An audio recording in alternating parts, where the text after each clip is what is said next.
கிறிஸ்துவுக்குள் பிரியமானவர்களே, கர்த்தரும் இரட்சகருமாய் இயேசு கிறிஸ்துவின் ஈடிய நாமத்தினாலே உங்கள் யாவருக்கும் என் அன்பின் வாழ்த்துக்களை தெரிவித்துக் கொள்கிறேன்.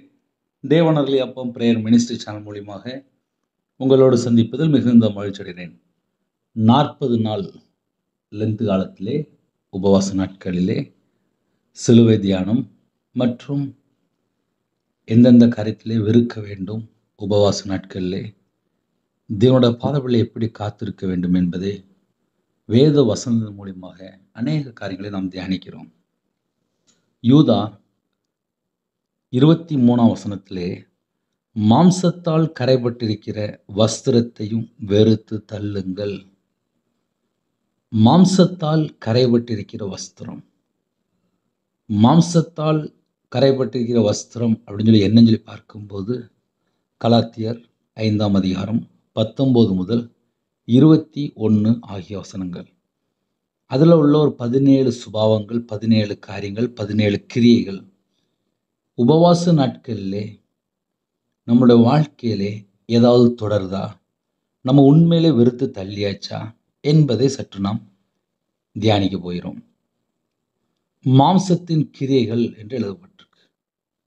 விபச்சாரம், வேசித்தனம், அசுத்தம், காமவிகாரம், விக்கிரக ஆராதனை, பில்லி சூனியம், பகைகள், விரோதங்கள், வைராக்கியங்கள், கோபங்கள், சண்டைகள், பிரிவினைகள், மார்க்க பேதங்கள், பொறாமைகள், கொலைகள், வெறிகள், களியாட்டுகள்.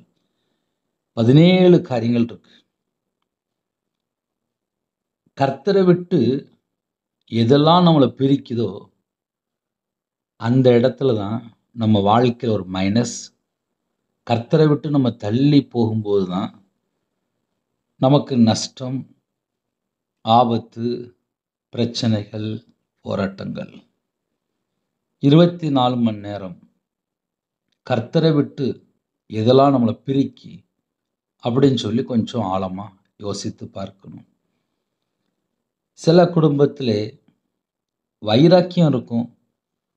அந்த வைராக்கியத்தை நிமித்தமாக, யார் மேலேயோ ஒரு கசப்பு நிமித்தமாக, யார் மேலேயோ ஒரு பகை நிமித்தமாக, யார் மேலேயோ ஒரு வெறுப்பு நிமித்தமாக போராடிட்டு இருப்பாங்க. அவங்க மாம்சத்தில் வாழ்ந்துட்டு இருப்பாங்க. அவங்களுக்கு தெரியாது. உபவாச நாட்களில் நான் உபவாசத்தோடு இருக்கிறேன், எனக்கு ஏன் இன்னும் பிரச்சனை சரியாக மாட்டுக்கு, என் குடும்பத்தில் ஏன் இந்த பிரச்சனை ஏன் இன்னும் மாறலை அப்படின்னு ஜெபிக்கிற குடும்பங்கள் உண்டு. கேள்வி கேட்கிற குடும்பங்கள் உண்டு. ஆராய்ந்து பார்க்கிற குடும்பங்கள் உண்டு. இன்னும் என்ன ஆவிக்குரிய வாழ்க்கையில் வளரணும் அப்படின்னா நான் என்ன செய்யணும், எந்த காரியத்திலே விட வேண்டிய காரியம் அப்படின்னு சொல்லி நிறைய காரியங்கள் யோசிக்கிற காரியங்கள் உண்டு. பொதுவாக இப்போ நம்ம கையில் செல்ஃபோனோ இல்லை லேப்டாப்போ இல்லை டேபோ இல்லை வீட்டில் டிவியோ, அதாவது இன்டர்நெட்டோ, ஏதோ ஒரு காரியத்திலே பல மணி நேரம் கர்த்தரை விட்டு நம்மளை பிரிக்குது. ஆசை, இச்சைகள், இதில் வரக்கூடிய பிரச்சனைகள் தான் நிறைய குடும்பத்தில் பிரச்சனைக்கு காரணம். சின்ன பையன் கூட வீட்டில் வந்ததுக்கப்புறம் அம்மா அப்பாட்ட கேட்டு ஒரு செல்ஃபோனை கொஞ்ச நேரம் தாங்கம்மா நான் பார்க்குறேன் அப்படின்னு சொல்லிட்டு பாசமாக கேட்ட உடனே அம்மாவோ அப்பாவோ செல்ஃபோனை கையில் கொடுத்துருவாங்க. அதுக்கப்புறம் அம்மா அப்பாட்ட பேச மாட்டான், அவன் செல்ஃபோன் தான் பார்த்துட்ருப்பான். ஒரு வாலிப பிள்ளையாக இருக்கலாம், ஸ்கூல் படிக்கிற பிள்ளையாக இருக்கலாம், காலேஜ் படிக்கிற பிள்ளையாக இருக்கலாம். வீட்டுக்கு வருவாங்க, சாப்பிடுவாங்க, கொஞ்சம் பாடம் படிப்பாங்க, கொஞ்ச நேரம் செல்ஃபோன் பார்ப்பாங்க. ஆவிக்குரிய வாழ்க்கையில் வளர்றதுக்கு என்ன தடை அப்படின்னு சொல்லி பார்க்கும்போது ஒரு 2 மணி நேரம், 3 மணி நேரம், 4 மணி நேரம் இப்போ செல்ஃபோனு நிறைய குடும்பத்தில் ஆப்ரேட் பண்ணிகிட்ருக்கு. சில குடும்பத்தில் சொல்லுவாங்க, பிரதர் நான் உங்கள் மெசேஜ் மட்டும்தான் கேட்குறேன் அப்படின்னு சொல்லி சில குடும்பத்தில் வேணால் சொல்லுவாங்க. சில குடும்பத்தில் நான் கிறிஸ்டியன் பாட்டு கேட்குறேன் அப்படிம்பாங்க. சில குடும்பத்தில் எனக்கு வீட்டில் ரொம்ப மன அழுத்தம், ரொம்ப பிரச்சனை, அதனால் கொஞ்சம் நான் செல்ஃபோன் பார்க்குறேன் அப்படிம்பாங்க. சில குடும்பத்தில் கணவர் வெளிநாட்டில் இருப்பாங்க, அவங்க தனிமையில் இருப்பாங்க. கணவர் அங்கே தனிமையில் இருப்பாங்க, அதனால் செல்ஃபோன் பார்ப்பேன் அப்படிம்பாங்க. கர்த்தரை விட்டு தள்ளி போகிறதுக்கு அதுக்கு நிறைய காரியங்கள் ஒவ்வொன்றா சொல்லிக்கிட்டே வருவோம். கிறிஸ்துவை விட்டு எதெல்லாம் நம்மளை பிரிக்குதோ அது எல்லாமே அந்தி கிறிஸ்துனுடைய ஆவிதான். அதில் எந்த சந்தேகமும் கிடையாது. நான் மறுபடியும் சொல்றேன். கிறிஸ்துவ விட்டு பிரிக்கிற எந்த ஒரு காரியமா இருந்தாலும், அது அந்தி கிறிஸ்து ஆவிதான். நேரத்த வேஸ்ட் பண்ணாலும் சரி, பிரச்சனைய கொண்டு வந்து உட்கார்ந்து ஒரு மன அழுத்தத்திலே வாழ்ந்துட்டு இருப்பாங்க. என் வாழ்க்கையில நான்லாம் நெறைய காரியங்கள அனுபவிச்சிருக்கேன். மன அழுத்தம் மாரி வாழ்ந்திருக்கேன். பல சூழ்நிலையில கஷ்டப்பட்டுருக்கேன். கடன்ல கஷ்டப்பட்டுருக்கேன். நிம்மதி இல்லாம வாழ்ந்திருக்கேன். ஆனால் கையில பைபிள் எடுத்து வாசித்து, தேவனுடைய சமூகத்தில நான் எப்போ உண்மையா இருந்தேனோ, அதுக்கப்புறம் தான் என்னோட வாழ்க்கையில ஆவிக்குரிய வாழ்க்கையில வளர்ச்சி. அதுவும் உபவாச நாட்கள்லே மிகவும் ஆசீர்வாதமான ஒரு காரியம் என்ன அப்படின்னு சொல்லி பார்க்கும்போது, தேவனோடு இருக்கறக்காக நெறைய குடும்பத்தில அர்ப்பணிப்பாங்க. 40 நாள் சர்ச்சுக்கு போணும், 40 நாள் பிரசங்கம் கேட்கணும், 40 நாள் அர்ப்பணிக்கணும், 40 நாள் தாழ்த்தணும், 40 நாள் உபவாசம் இருக்கணும். கர்த்தரை விட்டு எந்தெந்த காரியத்தில தள்ளி போனாலும் உட்கார்ந்து எல்லாம் பாவ மன்னிப்பு அறிக்கை பண்ணிட்டு இருப்பாங்க. மாம்சத்தினுடைய கிரியைகள நம்ம கொஞ்சம் கண்டுபிடிச்சு, நம்ம ஜெபிக்கும்போது, இன்னும் கொஞ்சம் நம்ம ஆவியில வளர முடியும். மாம்சத்தின் கிரியைகள் வெளியரங்கமாய் இருக்கின்றன, அவை யாவன. இந்த வசனம் நமக்கு ஆன்லைன்ல பார்க்குற நெறைய குடும்பத்துக்கு தெரியும். நம்ம அடிக்கடி பேசக்கூடிய ஒரு சப்ஜெக்ட் தான். விபச்சாரம், வேசித்தனம், அசுத்தம், காமவிகாரம். இதுக்கு பின்னாடி எல்லாமே ஆவிகள் தான். விபச்சார ஆவி, வேசித்தன ஆவி, அசுத்த ஆவி, காம விகாரத்த கொண்டு வர ஆவி. விக்கிரக ஆராதனைக்கு சில குடும்பத்தில அடிமையா இருப்பாங்க. அது விக்கிரகத்தினுடைய ஆவி. பில்லி சூனியம், பகைகள். பில்லி சூனியம் பண்ணிட்டு இருப்பாங்க. அது ஒரு ஆவி தான். பகை, அதுவும் ஆவி தான். விரோதமா இருப்பாங்க. அதுவும் ஆவி தான். வைராக்கியம், அதுவும் ஆவி தான். கோபம், எத எடுத்தாலும் கோவப்படுவாங்க. அதுவும் ஆவி தான். சண்டைகள், வீட்ல பார்த்தா புருஷன் பொண்டாட்டி ஒரே சண்டை தான் போட்டுட்டு இருப்பாங்க. அதுவும் கர்த்தரை விட்டு பிரிக்கக்கூடிய ஆவிகள் தான். பிரிவினைகள், கணவன் மனைவிக்குள்ள ஒரு பிரிவினை இருக்கும். வெளிய தெரியாது. வீட்டுக்குள்ள தான் இருப்பாங்க. ஆனா ஒருமனம் மட்டும் இருக்காது. கல்யாணம் முடிஞ்ச புதுசுல பார்த்தா ஒருமனப்பட்ட ஆவியில இருப்பாங்க. கொஞ்ச நாள் கழிச்சு பார்த்தா, ஏதோ ஒரு காரியத்திலே, அது பணமா இருக்கலாம், நகையா இருக்கலாம், பொருள் ஏதோ ஒரு காரியத்திலே வீட்ல பேசும்போது லேட்டா வந்திருப்பாங்க. வீட்ல சண்டை போட்டிருப்பாங்க, அடிச்சிருப்பாங்க, ஏதாவது சந்தேகப்பட்டிருப்பாங்க. ஏதோ ஒரு காரியத்திலே பிரிவினைக்குள்ள கொண்டு போயிருவோம். அப்படின்னா என்ன அர்த்தம் அப்படின்னா, சத்துரு எங்கெல்லாம் உள்ள வரணும், அங்கெல்லாம் பிரிவினை உள்ள வந்துரும். பகைகள். சில குடும்பத்திலே அம்மா, அப்பா மேலேயே பகை வந்துருது. சில குடும்பத்திலே மாமியார் மேல ஒரு பகை வந்துருது. மருமகள் மேல ஒரு பகை வந்துருது. பக்கத்து வீட்டு மேல ஒரு பகை வந்துருது. அது நெறைய காரியங்கள் சொல்லலாம். விரோதங்கள். என்னைக்கு ஒரு மனுஷனுக்குள்ள ஒரு விரோதம் அப்படி ஒரு கேரக்டர் உள்ள வந்துட்டோ, அதுக்கப்புறம் அவன் மனசுல நிம்மதியே இருக்காது. சமாதானமே இருக்காது. இது எல்லாமே நம்ம இதயத்துக்குள்ள சமாதானத்த கெடுத்துரும். நான் சிம்பிளா சொல்றேன். ஒரு குடும்பத்திலே நைட்டு ஏன் நிம்மதி இல்ல? ஏன் சமாதானம் இல்ல? அப்படின்னு சொல்லி கொஞ்சம் ஆழமா போய் உள்ள போய் பார்த்தா, யாரு மேலயோ ஒரு பகை வச்சிருப்பாங்க. யாரு மேலயோ ஒரு விரோதம் வச்சிருப்பாங்க. யாரு மேலயோ ஒரு எரிச்சலா இருப்பாங்க. யாரு மேலயோ ஒரு கோவமா இருப்பாங்க. யாரு மேலயோ பொறாமையா இருப்பாங்க. அவங்க இதயத்துக்குள்ளலாம் சமாதானமே இருக்காது. உபவாச நாட்கள்லே மனம் திரும்பி பாவ மன்னிப்பு அறிக்கை பண்ணா மட்டும் தான் சில பிசாசு கிளம்பி போகும். சில குடும்பத்தில நினைப்பாங்க, பாஸ்டர்ட்ட போய் ஜெபம் பண்ணா சரியா போயிரும். நெறைய குடும்பத்தில பாஸ்டர்ட்ட போய் ஜெபம் பண்ணிட்டாங்க. ஆனாலும் சில பிரச்சனை ஏன் முடிய மாட்டுக்கு?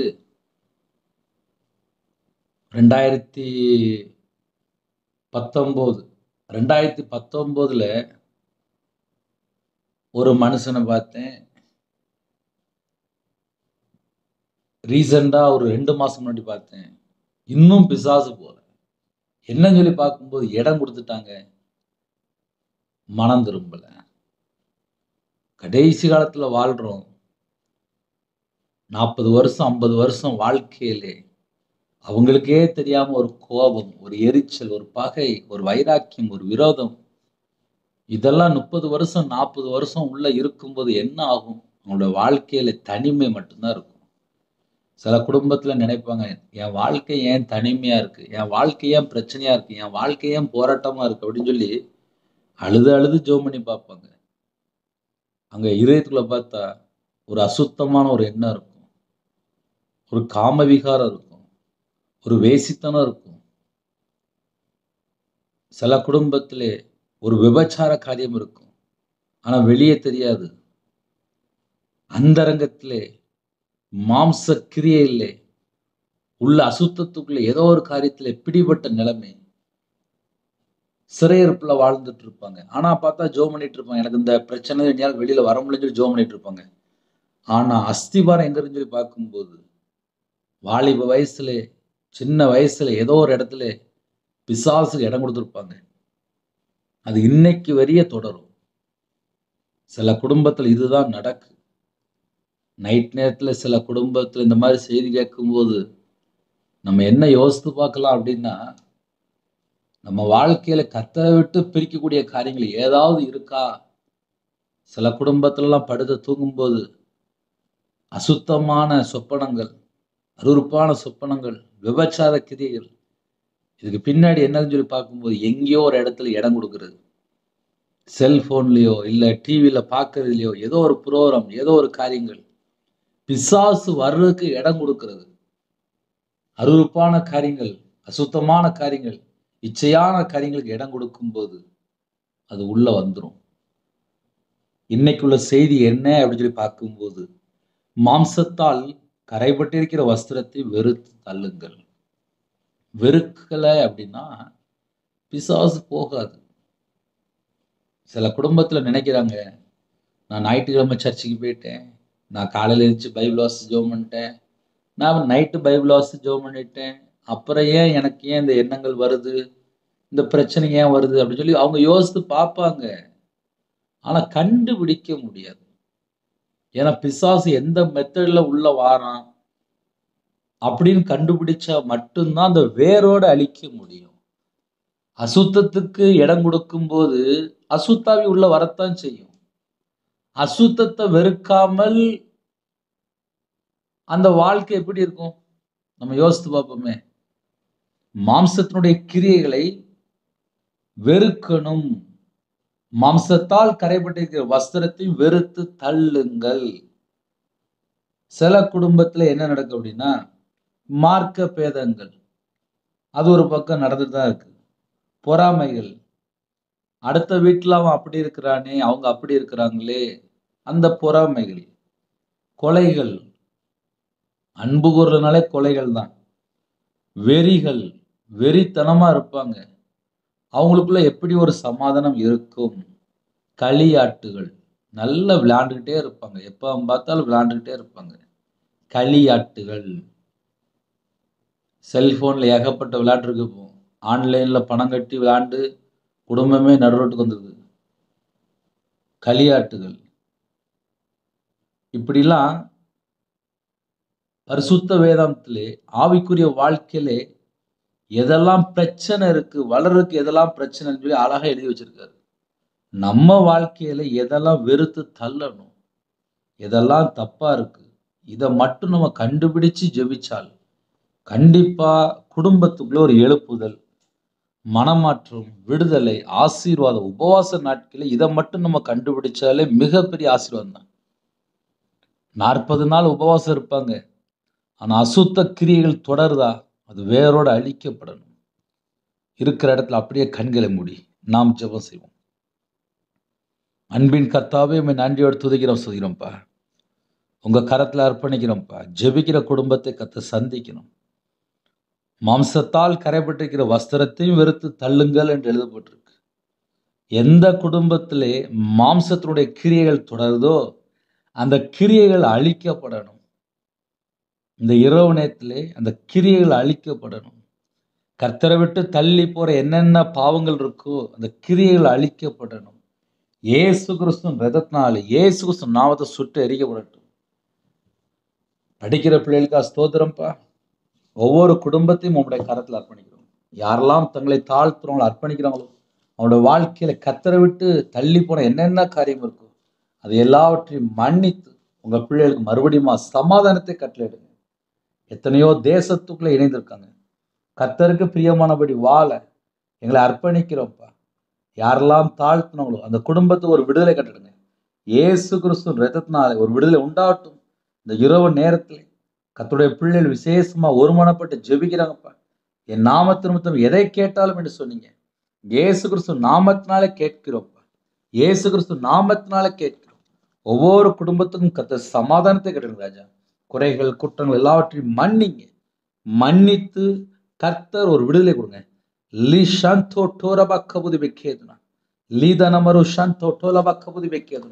எல்லா குறைகளெல்லாம் மன்னித்து உங்க பிள்ளைகளுக்கு ஒரு விடுதலை கட்டிடுங்க. உங்க நாம மையப்படட்டும்.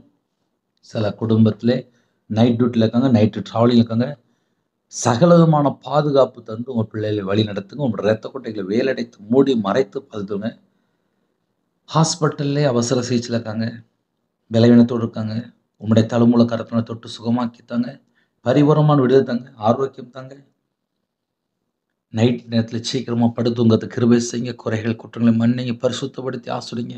உபவாசத்தோடு இருக்காங்க, உபவாச நாட்களை ஆசுடிங்க. தேவையில்லாமல் கர்த்தரை விட்டு பிரிக்கிற எந்த ஒரு காரியத்துக்கு இடம் கொடுக்காதபடி உங்களுடைய சமூகத்தில் காத்திருக்கிறது கிருபை செய்யுங்க. இரவு மூலமாக வேதத்தை வாசிக்க தியானிக்கிறது கிருபை தாங்க. எந்தெந்த குடும்பத்திலே அப்பா இணைந்திருக்காங்களோ அவங்களோட வாழ்க்கையில என்னென்ன குறை இருக்கோ எல்லாவற்றையும் மன்னிச்சிருங்க. கடன் பிரச்சனை அப்போ ஒரு விடுதலை கொடுங்கப்பா. கடனை அடைக்க கதை கிருபை செய்யுங்கப்பா. அந்த குடும்பத்தை மறுபடியும் ஆசீர்வதிங்கப்பா. சாபத்தை நீக்கி போட்டுருங்க. விக்கிர வழிபாடுக்கு அந்த குடும்பம் ரட்சிக்கப்படணும். கற்பதனியா ஜுபிரம் கர்த்தர் மனம் இறங்கி அந்த குடும்பத்தை பரிபூர்ணமாக ஆசீர்வதிங்க. மாசமா இருக்காங்க, கர்த்தர் ஆசீர்வதிங்க. டெலிவரி பண்ணுறாங்க, பரம வைத்தியர் கூட இருங்க. பிள்ளைகளுக்கு வயசு அதிகமாயிட்டு போகுது, ஏற்ற துணையை தாங்கப்பா. ஜெபிக்கிற எல்லா குடும்பத்தையும் ஆசீர்வதிங்க. தேவனர்களே அப்போ மினிஸ்டர் மூலியமாக இணைந்திருக்கிற எல்லா குடும்பத்துக்கும் கர்த்தருடைய கரம் அப்போ நன்மையாக இருக்கட்டும்ப்பா. பிள்ளைகள் ஆசீர்வதிங்க. அதிக அளவிலே உங்களுடைய சமூகத்தில் கண் விழிக்க கிருபை தாங்க. சீக்கிரமாக படுத்துங்கிறதுக்கு கிருபை செய்யுங்க ராஜா. தனி ஜெபம் பண்ண, குடும்ப ஜெபம் பண்ண, இரவு நேரத்தில் வேதத்தை தியானிக்க, துதிக்க, உங்கள் நாமத்தை மகிமைப்படுத்த உங்களுடைய பாதபிள்ளை காத்திருக்க கர்த்தர் கிருபை செய்யுங்க. எல்லா குறைகள் கூட எல்லாவற்றையும் மன்னிச்சிருங்க. நைட் நேரத்தில் எந்த குடும்பத்தில் மரண தருவாயிலே அப்பா தற்கொலை எண்ணங்களோடு பயத்தோடு இருக்காங்களோ அந்த கிரியைகளெல்லாம் அழிக்கப்படட்டும். எங்கள் வீட்டுக்குள்ளே இயேசு கிறிஸ்து ராஜா வாங்க. உங்கள் கரத்தில் எங்களுடைய ஆவி, ஆத்துமா, சரீரம், சிந்தனை, நினைவு எல்லாம் அர்ப்பணிக்கிறோம். எங்கள் வீடு இயேசு கிறிஸ்து அப்பா நீங்கள் தங்கக்கூடிய வீடாக இருக்கணும்ப்பா. எங்கள் இதயத்துக்குள்ள நீங்கள் தங்கிருங்க. உமக்கு நாங்கள் முதலிடம் கொடுக்குறோம். உங்கள் கரத்தில் அர்ப்பணிக்கிறோம். எல்லா குடும்பத்தையும் பரிபூர்ணமாக ஆசிரிங்க. இந்த நாள் முழுவதும் எங்கள் கூட கர்த்தர் வந்து எல்லா காரியத்திலும் பாதுகாத்த கிருபைக்காக 1000 மடங்கு உமக்கு நன்றி செலுத்துகிறோம். உங்கள் கரத்தில் எங்களை அர்ப்பணிக்கிறோம். துதி கன மகிமை எல்லாம் ஒருவருக்கே செலுத்துகிறோம். இயேசு கிறிஸ்து பிதாவே ஆமென். தேவனுக்கே மகிமையுண்டாவதாக. கர்த்தர் தாமே உங்களை உங்கள் குடும்பத்தில் சகல காரியத்திலும் சம்பூர்ணமாக திருப்தியாக கர்த்தர் கூட பரிபூர்ணமாக ஆசீர்வதிப்பாராக. ஆமென். கர்த்தராகிய இயேசு கிறிஸ்துவின் கிருபையும் பிதாவாகிய அன்பும் பரிசுத்தமுடைய ஐக்கியமும் இப்பொழுதும் எப்பொழுது சதா காலங்களிலும் நம் அனைவருக்கும் கொடுப்பதாக. ஆமென். கிறிஸ்துவில் பிரியமானவர்களே, தனி ஜெபம் பண்ணுங்க. 9363064181 நம்பர் உண்டால் நாங்கள் உங்களுக்காக குடும்பத்தை ஜெபிப்போம். எங்களுடைய ஊழியக்காரத்துடன் ஜெபித்து கொள்ளுங்கள். அதிக அளவில் ஜெபிக்கிறோம். அதையும் தொடர்ந்து கேளுங்கள். God bless you. Thanks for watching. Please subscribe our channel. Click the like and share. Click the bell. God bless you.